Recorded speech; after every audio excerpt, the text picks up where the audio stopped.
जो 56 भोग से तृप्त नहीं होते थे मंदिर में, तो छिलका से भगवान तृप्त कैसे होंगे?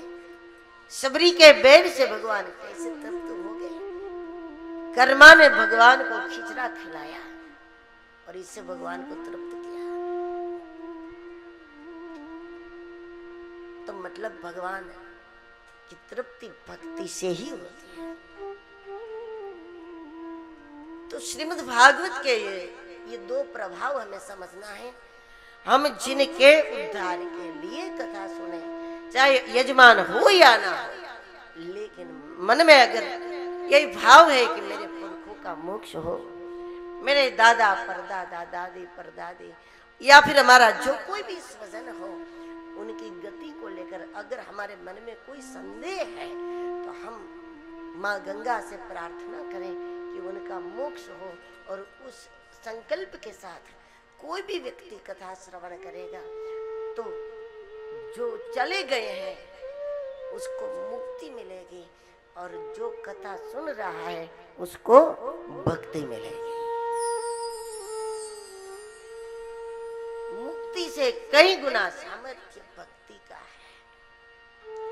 भक्तिवान व्यक्ति जहां जहां भी जाएगा मुक्ति करेगा, मुक्ति ही कराएगा। बड़ी प्रसिद्ध कथा तुलसीदास जी की है। तुलसीदास जी जिस पौधे में रोज पानी डालते थे, क्योंकि पहले के समय में सारी सुविधाएं घर में तो थी नहीं, बाहर जाना होता था। तुलसीदास जी सुबह सुबह जंगल में जाते थे और जो बचा हुआ पानी रहता था वो पानी एक पौधे में डालते थे, जबकि वो कोई शुद्ध पानी नहीं था, वो बचा हुआ पानी था। और वो पानी एक पौधे में डालते थे, तब भी उसमें निवास जिस आत्मा की थी उस आत्मा का मोक्ष हो गया, क्योंकि तुलसीदास जी परम भक्त रहे। भक्तिवान होना ही वास्तव में शक्तिवान होना।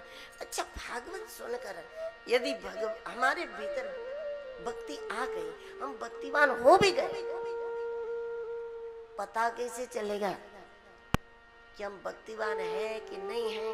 दवाई लागू हुई है कि नहीं हुई है? हमने पूरा कोर्स लिया है कि नहीं लिया है? हमने अच्छे से पिया है कि नहीं पिया है?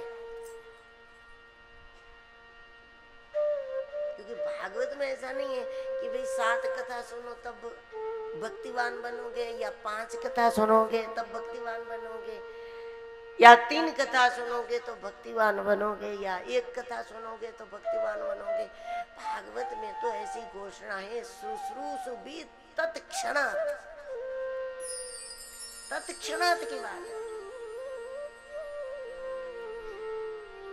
7-8 दिन की भी बात नहीं है, तत्क्षण वाली बात है। यहाँ तो तत्क्षणात् वाली बात है कि एक भी सूत्र, भागवत का एक भी सूत्र हमारे मन में बैठ गया, वो हमारी मुक्ति का कारक बन जाएगा। तत्क्षण हमारी मुक्ति की प्रक्रिया शुरू हो जाती है। फिर मुक्ति चाहे जब हमारा शरीर छूटे जब हो, लेकिन हमारी मुक्ति की प्रक्रिया तत्क्षण शुरू हो। जैसे कि हम बैठते हैं, भोजन करने बैठो, एक एक टुकड़े से तृप्ति की शुरुआत तो हो जाती है ना। फिर 1 रोटी, 2 रोटी, 3 रोटी, 4 रोटी, 10 रोटी, जितना भी आपकी कैपेसिटी हो, लेकिन एक एक टुकड़े में तृप्ति की शुरुआत तो हो ही जाती है। उसी प्रकार जब श्रीमद् भागवत में हम आसन लगाते हैं तो एक एक वाक्य से, एक एक प्रसंगों से हमारी मुक्ति का शुभारंभ शुरू हो जाता है।